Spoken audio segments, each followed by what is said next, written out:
They fired me after 15 years and replaced me with the boss's nephew. While I packed my desk, one phone call changed everything. Now I'm watching them collapse. 15 years of my life disappeared in a 12-minute meeting. No appreciation, no hesitation, just corporate speak and a younger guy with the right last name sitting across from me like he'd earned it. They dressed it up as modernization, but I recognized exactly what it was. Nepotism in an expensive suit. I didn't yell, didn't beg. I walked out clean because I already understood something they hadn't figured out yet. How much of their infrastructure had my name stamped all over it? And pretty soon they'd learn what happens when you run a company without the guy who built the foundation. If you've ever been pushed aside for someone less qualified, drop a comment below. I want to hear your story. The meeting was scheduled for 10 a.m. on a Tuesday. Conference Room B, the one with floor-to-ceiling windows overlooking downtown Portland. Fancy setup, leather chairs, giant monitor on the wall. I showed up 5 minutes early like I'd done for every meeting in 15 years. Professional to the end, even when I knew what was coming. They didn't even make eye contact when I walked in. 4 people total. Brandon Fletcher, the CEO. Kelly Novak, VP of Operations. Some guy from HR I'd never seen before. And the new hire who somehow already had executive-level access. The room had that weird tension that happens right before someone gets destroyed professionally. That thick silence where everyone knows what's about to happen, except the person it's happening to. Except I knew.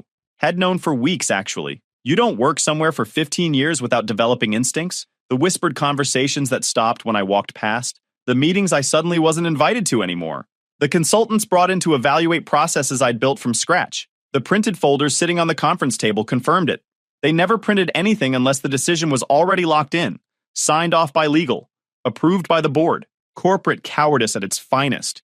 Everything digital until the moment they need documentation of your removal. Then suddenly paper matters. I sat down across from Brandon. Guy I'd worked under for 9 years.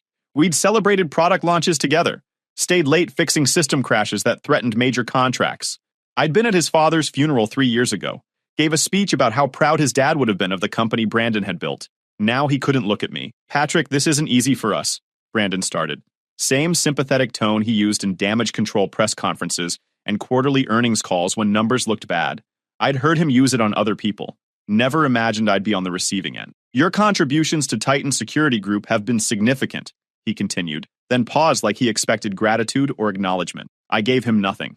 Just stared at the kid sitting 2 seats down. Not a kid anymore, technically. Austin Fletcher. Brandon's nephew, 26 years old. Fresh MBA from some coastal business school where networking mattered more than competence. 0 field experience. No understanding of the systems I'd designed from scratch over a decade and a half. No comprehension of the infrastructure holding this entire company together. But there he sat. Crisp suit, expensive watch, acting like he belonged in a room where actual decisions got made. Kelly jumped in with the corporate script. She was always good at delivering bad news with a smile. We're restructuring the security division to align with modern business practices. The industry is evolving rapidly, and we need agility at the leadership level. Fresh perspectives that can drive innovation. Translation. They wanted someone younger who wouldn't push back when they made stupid decisions. Austin had a brand new notebook in front of him. Probably bought it yesterday.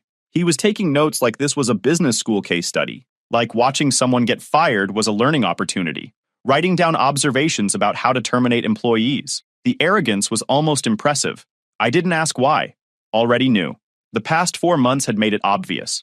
Meetings I wasn't invited to anymore where they discussed restructuring. Outside consultants questioning processes I'd built. Processes that actually worked. Random audits of departments I managed, looking for flaws they could point to as justification. I'd stayed late fixing their mistakes.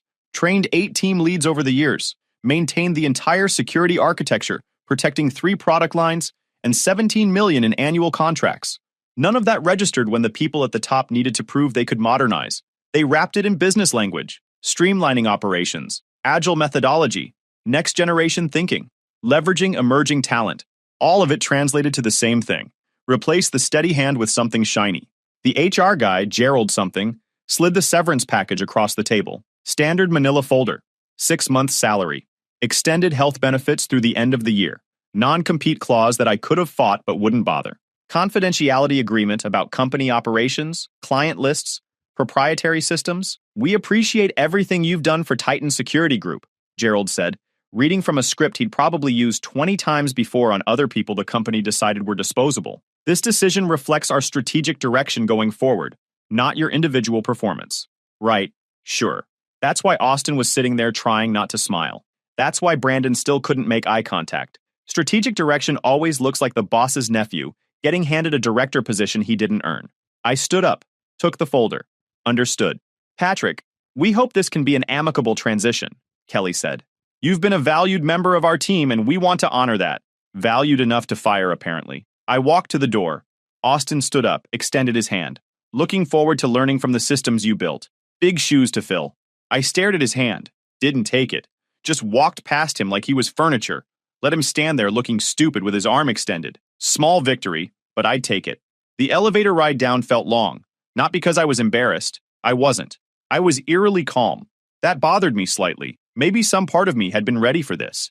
Seeing the shift over the past year and how they treated my input during strategy meetings, how they'd started talking over me in client presentation, how Brandon would smile and nod when I raised concerns about security vulnerability, then ignore everything I said and do whatever looked better on a PowerPoint slide. 3 months ago, I'd warned them about critical gaps in the authentication protocol for the new client portal Austin had championed. He'd been in that meeting, fresh off his first week, acting like his MBA gave him system architecture expertise. He'd suggested we streamline the login process to improve user experience, remove some security layers, because clients complained about too many verification steps. I'd explained, calmly and professionally, exactly why those layers existed, how they prevented unauthorized access, how removing them would create vulnerabilities that hackers could exploit in about 15 minutes, how we'd lose client trust and probably face lawsuits when the inevitable breach happened. Brandon had thanked me for my input, then asked Austin to prepare a proposal for the streamlined version anyway. That's when I knew for certain. They didn't want expertise anymore. They wanted compliance. Someone who'd smile and nod and implement whatever made the PowerPoints look good for investors. And I'd never been good at following stupid orders just because someone with a fancy title gave them. My office was already packed when I got there. Small space on the 3rd floor, maybe 10 by 12 feet. One window facing the parking lot. Someone had done it for me. Professional courtesy, they probably called it. Corporate efficiency, more likely. Everything I owned at Titan fitting neatly into a cardboard box with the company logo on the side. They even left a sticky note. Personal items. Gloria. Like I was a case file being processed instead of someone who'd given this place 15 years of 60-hour weeks. Inside the box was my entire career at Titan. Coffee mug from the 10-year anniversary event. Framed photo of me and the original security team from 2009, back when we were 12 people crammed into a warehouse office with exposed pipes and questionable wiring. Certificate from the International Association for Data Protection for Excellence in Security Architecture. Desktop nameplate that said, Patrick Hayes, Director of Security Infrastructure. Some pens. A stress ball shaped like a server rack that one of the junior engineers had given me as a joke after I'd stayed up 72 hours straight, fixing a catastrophic system failure. That was it. 15 years reduced to objects that fit in a box you could carry with both hands. But they missed something. A folder locked in my bottom drawer. Documentation I'd accumulated over the years. Internal audits they'd commissioned, then buried. Security gap assessments I'd written that never got addressed because fixing problems costs money. Risk reports outlining exactly what would happen if they kept cutting corners. Incident logs from near-miss breaches I'd caught and fixed at 2 in the morning before they became disasters. I'd started keeping these records about 6 years in. Not for any particular reason at first. Just professional habit. Documentation instinct. Cover your work. Track your recommendations. Maintain evidence that you did your job right. But over time, they became proof that I'd been trying to prevent the exact problems they kept creating. The 2016 internal audit showing critical vulnerabilities in the client data portal. I'd recommended immediate fixes. Management said it would impact user experience. They wanted smooth and fast, didn't care about secure. 2 months later, we had a sophisticated breach attempt targeting exactly those vulnerabilities. I caught it at 3 in the morning because I'd built redundant monitoring systems they didn't know about. Fixed it before any data got compromised. Got a thank you email from Brandon. No mention of the recommendations they'd ignored. The 2018 infrastructure risk assessment outlining in painful detail what would happen if they kept using outdated server architecture. I'd shown them the math. Upgrading would cost $400,000. Waiting for a failure would cost millions in lost contracts and reputation damage. They said the upgrade was too expensive. Delayed another year. When the catastrophic failure happened exactly like I'd predicted, I fixed it over a 72-hour weekend, sleeping 4 hours total. Got a $200 gift card to a steakhouse as a thank you. The 2020 staffing memo about hiring more qualified security analysts, instead of cutting the division budget by 18%, they cut it anyway. I absorbed the workload, trained junior people fresh out of college to handle what should have been senior-level positions, made it work because that's what I always did, made their bad decisions work anyway, all of it documented, all of it ignored, all of it still sitting in that locked folder. I grabbed it, slid it into my bag. If they noticed it was missing, they'd never admit it. Too many questions about why I had that documentation in the first place, why I'd felt the need to protect myself from my own employer, why I didn't trust them to make the right calls. Before leaving, I looked around the office one more time. I'd spent more waking hours here than in my own apartment some years, late nights fixing critical issues while everyone else was home sleeping. Early mornings before anyone else arrived because that's when systems were quiet and you could actually think without interruptions. Weekends running tests and building protocols that kept this company profitable. The walls were blank now. They'd already removed everything I'd hung up. Pictures of the security team at various company events. Whiteboard filled with protocol diagrams and system architecture notes. Map showing our client locations across the Pacific Northwest. All gone. Erased like I'd never been there. I picked up the box, walked to the elevator, rode down in silence. The security guard at the front desk looked uncomfortable when I handed over my access badge. Vincent. Good guy. Worked here almost as long as I had. We'd talked about his daughter's soccer team, his wife's new job teaching middle school, his plans to retire in 5 years and move somewhere warm. Sorry, man, he muttered, scanning the badge to deactivate it in the system. This whole thing is garbage. Not your call, I said. You're just doing your job. Still garbage. You built this place. I appreciated that. Small moment of recognition that this whole situation was wrong. That firing the person who held everything together was corporate stupidity at its finest. Outside, Portland was doing that thing where it can't decide between rain and sunshine. Gray clouds, occasional drizzle, light breaking through in random spots. Felt appropriate somehow. I sat in my car for maybe 5 minutes. Didn't cry, didn't punch the steering wheel, didn't call anyone to vent, just sat there processing what had happened and what came next. They probably expected me to panic, start sending out resumes immediately, network frantically, make desperate phone calls, take the first decent offer that came along because bills don't stop when you lose your job and survival means swallowing your pride. But I'd been preparing for something like this without fully realizing it, kept my skills sharp, stayed current on industry developments, built a reputation outside of Titan through conference presentations and side consulting work I'd done on weekends, published articles in security journals, helped smaller companies shore up their defenses pro bono because I genuinely cared about doing the work right. I had 6 months severance, savings that could cover another 6 months after that if needed. No kids, no mortgage, low overhead. I wasn't desperate, and that changed everything. The work I'd done at Titan spoke for itself to anyone who understood the industry. Every major contract they'd won in the past decade had my fingerprints all over it. Every disaster they'd avoided was because I'd built systems that caught problems before they became catastrophic. They'd just handed me freedom without realizing it. I drove home. Small apartment in Southeast Portland. 1 bedroom, efficient kitchen, enough space for me and not much else. Unloaded the box. Made coffee. Sat at my kitchen table and started thinking about what I actually wanted to do next instead of what I thought I should do. For the first time in 15 years, I could build something exactly the way I knew it should be built. No compromises, no committees, no nephew with an MBA overruling technical decisions with marketing speak. While Brandon and Kelly celebrated bringing in fresh talent, they didn't understand the foundation was already cracking. They talked about progress like it was software you could download. Install it over old systems without checking what still works underneath. What dependencies exist? What will break when you change core architecture? But Titan Security Group's reputation hadn't been built on flashy investor presentations or expensive hires with impressive resumes. It had been constructed protocol by protocol, firewall by firewall, during the years when most companies didn't understand that digital security mattered as much as physical security. When executives thought cybersecurity was something you could ignore until it became a problem. I was there when they handed out coffee mugs at 5-year anniversary milestones like that actually meant something. Already running version 3 of the threat detection engine that had saved their contract with the state education department, $470,000 annually. When their first head of technology, guy named Russell, who'd been hired because he interviewed well and said what they wanted to hear, panicked over a breach attempt in 2013, I was the one who fixed it, worked through the night, patched vulnerability, isolated compromised system, rebuilt security layers, drafted the public statement they released the next morning that made it sound like everything was under control and always had been, managed the whole crisis while Russell hid in his office making phone calls to lawyers. They called it luck.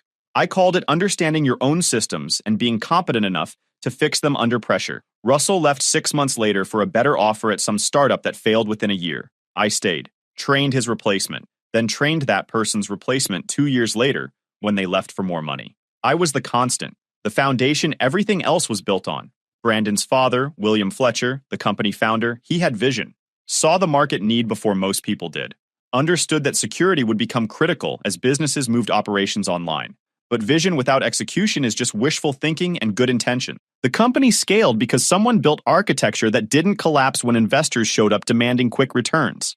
When management changed every couple years because ambitious people used Titan as a stepping stone to bigger opportunities. I trained 3 generations of security analysts, wrote the automation protocols for threat response that won us MedSource Corporation, biggest pharmaceutical client we had, contract worth $2.1 million annually. I'd spent 4 months customizing our security framework to meet strict healthcare data requirements, HIPAA compliance, encryption standards, access controls that satisfied federal regulators, presented to their board personally, answered every technical question they threw at me for 2 hours. They signed because they trusted the system I'd built from scratch. I designed the backup protocols that kept everything running during the 2018 server migration. Everyone said it couldn't be done. Too much data. Too many active clients. Too many simultaneous processes running 24/7. I mapped out the entire migration over 6 weeks. Tested every scenario I could think of. Built redundancy into redundancy. We moved everything over a 3-day weekend. 0 downtime. 0 data loss. Monday morning, clients logged in like nothing had happened. William Fletcher pulled me aside after that. Told me I'd save the company. Said he'd make sure I was taken care of. Promised I'd always have a place at Titan as long as he was alive. He died 9 months later. Massive heart attack at his desk on a Thursday afternoon. Brandon took over. The promise disappeared with his father. It was all me. Every critical system. Every major contract. Every disaster avoided.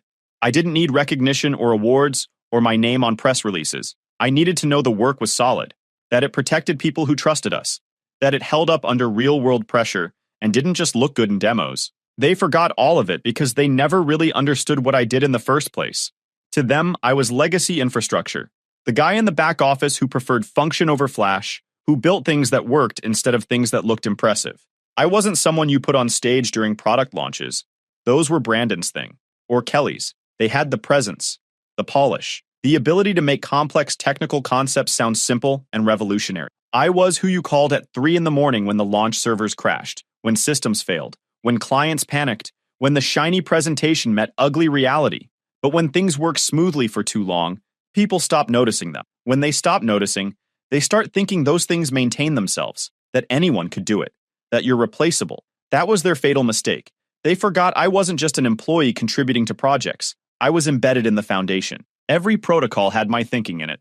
Every security layer reflected threats I'd studied for years. Every automated response system had been tested against attack scenarios I'd modeled and wargamed. And while they chased shiny futures and fresh perspective, they never stopped to consider what would happen when the past walked away. The phone call came 2 days after they fired me, Thursday afternoon around 2. I was at my kitchen table reading through job listings I wasn't particularly excited about. Number I didn't recognize. Seattle area code. Almost sent it to voicemail. But something made me answer. Curiosity, maybe. Instinct. Mr. Hayes. The voice was professional, measured, not trying too hard, confident, but not aggressive. My name is Jordan Cole. I'm calling from Sentinel Defense Solutions. I'd like to speak with you privately if you have a few minutes. Off the record. I knew the name. Sentinel Defense Solutions. Small security firm based out of Seattle. They'd been making noise in certain circles for ethical data protection platforms and autonomous threat response systems. Not flashy, not heavily marketed, but smart. Quiet smart. The kind of smart that doesn't need PR firms and trade show booths because the work speaks for itself. How'd you get my number? I asked. Industry contacts. I heard about your departure from Titan. Thought we might have some mutual interests. You mean you heard I got fired? I heard they made a significant strategic error. There's a difference. That got my attention. What do you want? To buy you coffee and have a conversation. Tomorrow if you're available. There's a place in the Pearl District. Quiet, good coffee. No pitch, no pressure. Just two people who understand security architecture talking about the industry. I thought about saying no. Thought about telling him I was already fielding offers, which was technically true even if none of them were interesting. Thought about playing hard to get, but I was curious. And honestly, I had nothing but time. Tomorrow works. Send me the address. We met at a small coffee shop off Burnside, the kind of place that takes coffee seriously. Jordan was younger than I expected. Mid-30s maybe. Sharp eyes, dressed business casual, carried himself like someone who'd earned his position instead of inheriting it. He didn't pitch me, didn't start with a sales presentation about how great Sentinel was. Just ordered coffee and started asking questions, real ones, about long-tail breach patterns, about automation gaps and permission structures, about balancing security with user experience, things that proved he understood the actual work instead of just the buzzwords. I've been following your conference presentations for 3 years, he said. The one you did in San Francisco about predictive threat modeling was brilliant. Changed how we think about response protocols. Titan never implemented any of that, I said. Said it was too expensive. Their loss. Jordan pulled out a tablet, showed me some architecture diagrams. This is what we're building. Security platforms specifically designed for mid-sized companies. Organizations between 50 and 500 employees. The ones that can't afford enterprise-level protection, but need it anyway. I studied the diagrams. Good bones. Some creative thinking. But gaps everywhere that would become problems under real-world conditions. This won't scale, I said, pointing at their threat detection matrix. You're building for best-case scenarios. Actual attacks don't follow best-case patterns. They exploit edge cases you didn't plan for. Jordan smiled. That's exactly why I wanted to talk to you. You want me to fix your architecture. I want you to help us build it right from the beginning. Not as a consultant, as part of the team. Lead architect if you're interested. I sat back. You're offering me a job. I'm offering you a chance to build what you've always known should exist, without committees watering it down, without executives who don't understand security making design decisions, without some MBA overruling technical requirements because they look bad on investor slides. That landed hard. He'd done his homework, knew exactly what I'd been dealing with at Titan. What's the catch? I asked. No catch. Small team. Smaller budget than you're used to. We can't match what Titan was paying you, but complete technical authority. You design it, we build it. No interference. I thought about it, sipped my coffee, watched people walk past the window outside. When would you need an answer? Take a week. Think about it. Come tour the office if you want. Meet the team. We're not going anywhere. 3 days later, I was sitting in Sentinel's office in downtown Seattle. Modern space. Open floor plan. 26 people total. Everyone looked busy. Actually busy, not performing busy for managers. Jordan introduced me to the key team members. Elena, lead engineer, 42 years old, previously worked for Microsoft. Quiet, competent, asked good technical questions. 2 senior analysts, both former government security contractors. Knew their stuff. Head of client relations, guy named David who'd actually read my published articles and asked intelligent questions about implementation.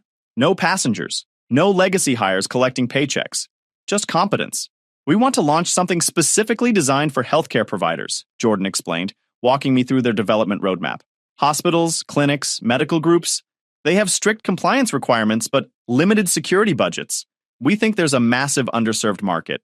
I looked at their preliminary designs. Healthcare was complicated. HIPAA requirements, state regulations, patient privacy laws, data retention rules. Most security firms avoided it because the compliance burden was heavy. This is ambitious, I said. That's why we need someone who's actually done it before. He meant MedSource, my pharmaceutical client at Titan. What timeline are you looking at? 6 months to working prototype, 12 months to full launch, 18 months to profitable. Aggressive but possible with the right architecture. I want complete technical authority, I said. No design by committee, no overruling security requirements for marketing reasons. If I say something needs to be done a certain way for security purposes, it gets done that way. Done. And I want equity. Jordan didn't hesitate. We can structure that. How much were you thinking? 15%, he counteroffered. 12% vested over 4 years. Partner track if we hit revenue targets in year 2. I thought about it. Smaller salary than Titan, but equity meant I'd actually own part of what we built. Share in success instead of just collecting a paycheck. Deal. I started the following Monday. Moved to Seattle that weekend. Found a small apartment in Capitol Hill. Cheap rent, walking distance to the office. Didn't need much space. Just somewhere to sleep between work sessions. Spent the first 2 weeks just analyzing their existing systems, finding weak points. identifying what needed rebuilding versus what could be reinforced. The team was good, smart people who knew their specialties. Elena's engineering work was solid. The analysts understood threat patterns. David knew how to talk to clients without overselling capabilities, but they lacked someone who understood how all the pieces fit together. How security architecture at scale works when you're protecting sensitive data for hundreds of clients simultaneously. How different components interact under load. What breaks first when systems are stressed. Where vulnerabilities hide in the connections between otherwise secure components. I designed the core framework over 6 weeks. Long days. Weekends. But it was different from Titan. I was building something new instead of maintaining something old. Creating instead of patching. The threat detection logic learned from patterns, instead of relying on static rules. Most security systems work like simple if-then statements. If this happens, do that. But real attacks are dynamic. Hackers adapt. Use techniques that haven't been seen before. Our system analyzed behavior patterns. Recognized when something was abnormal even if it wasn't explicitly defined as a threat. Permission structures could scale from 10 users to 10,000 without breaking. That was critical. Most small company security works fine until the company grows. Then everything collapses because the architecture wasn't designed to scale. We built it right from the beginning. Flexible authentication. Role-based access that adapted as organizations expanded. Logging systems that maintained performance, even as data volume increased exponentially. Automated response protocols handled most incidents without human intervention. Detected a threat, isolated it, contained it, alerted administrators, all within seconds. But we included override controls for complex situations that needed human judgment. Security can't be completely automated. You need people making decisions when circumstances are unusual. We called it Aegis Protocol, healthcare-focused, HIPAA-compliant, built specifically for organizations that needed enterprise-level security without enterprise budgets. Everything encrypted, all data stored securely. Audit trails automatically generated for compliance reviews. Backup systems that activated instantly if primary systems failed. Launched in April. Started targeting regional clinics and medical groups, dental practices, urgent care centers, physical therapy chains. The organizations Titan ignored because contracts under $500,000 annually weren't worth their sales team's time. Too small to matter to the big players. But there were thousands of them, and they all needed security. They all handled patient data. They all faced compliance requirements and penalties if they got breached. Most of them were using outdated systems or relying on general-purpose security that wasn't designed for healthcare. We offered them something better, at a price they could afford. Within 3 months, we had 42 clients. Month 6, 87. All of them paying subscription fees that looked small individually. $20,000 per year, $35,000, $40,000 for larger practices. But volume made it profitable. 42 clients at an average of $30,000 per year was $1.26 million in annual recurring revenue. 87 clients was $2.61 million. Real money. Revenue grew steadily. Word spread through industry networks and professional associations. We weren't competing with Titan directly, not yet anyway. We were serving the market segment they'd abandoned as unprofitable. But our reputation started creeping into their territory. Clients would hear about us from other healthcare providers, see our presentations at medical conferences, read case studies about how we'd protected organizations similar to theirs. That's when things got interesting. I started hearing things through old contacts, people I'd trained who were still at Titan. They'd reach out occasionally, asking technical questions, complaining about changes Austin was making, mentioning problems they were running into. Titan was struggling. Nothing catastrophic at first, just slow bleeding. Client complaints about response times, security incidents that should have been caught early but weren't, system glitches cascading into bigger problems because nobody understood how the fixes I'd built actually worked. Austin Fletcher, the golden nephew, had been promoted to Director of Security Infrastructure, my old position. Except he didn't understand the systems he'd inherited, didn't know which protocols could be modified and which ones were load-bearing. Started making changes because they looked cleaner on paper without understanding why things were built the way they were. You can't just rearrange security architecture like furniture. Every component depends on other components. Change one thing without understanding dependencies, and you break 3 other things you didn't know were connected. In July, Titan lost their second biggest client, Regional Hospital Network, 22 facilities across Oregon and Washington, contract worth $2.3 million annually. Official reason given was budget restructuring. Real reason, according to someone I used to work with, was that Titan's threat detection had missed 3 separate breach attempts in 5 months. Small attempts, probing attacks that should have been caught instantly by automated systems. Instead, they went undetected for days. The hospital's board got nervous, decided they couldn't risk patient data on security that wasn't catching obvious threats. That same hospital network reached out to Sentinel in August, wanted to know if Aegis Protocol could handle their scale. Could we meet their compliance requirements? Did we have references from similar organizations? I personally walked them through the architecture, showed them how our system adapted to medical data requirements, how automated responses worked in high-stakes environments where seconds mattered, how we'd built redundancy into everything so single points of failure didn't exist, answered their technical questions for 3 hours, demonstrated the system handling simulated breach scenarios, walked through our disaster recovery protocols. We signed them in September. Biggest contract in Sentinel's history. $2.4 million annually. 5-year commitment. I didn't celebrate publicly, didn't send gloating messages to anyone at Titan, but I'd be lying if I said it didn't feel satisfying. The client they'd lost through incompetence had chosen us specifically because we'd built what they actually needed. Titan kept declining. Small things at first. Employee turnover in the security division. Good people leaving. Longer response times on support tickets. Clients quietly not renewing contracts. By November, they'd lost 6 major accounts in 4 months. For a company their size, that was significant. That was market share evaporating. Brandon started making public statements about innovation and evolution. Brought in expensive consultants to analyze their operation. Funny thing about consultants, they're great at identifying problems. Terrible at fixing them if the foundation is broken. You can't consultant your way out of technical incompetence. Austin tried implementing new protocols he'd learned at some industry conference. Automated systems that looked impressive in demos but collapsed under real-world load. He didn't understand that security isn't about following trends. It's about building things that don't break when everything goes wrong simultaneously, when you're under actual attack from people who know what they're doing. December brought a catastrophic incident. One of Titan's clients, a financial services firm handling retirement accounts, got hit with a ransomware attack, encrypted 40% of their data in 11 hours. Titan's systems should have caught it in the first 30 seconds, should have isolated the threat and shut it down automatically. Instead, it ran for 11 hours before anyone noticed. The firm lost access to client records, transaction histories, compliance documentation, everything.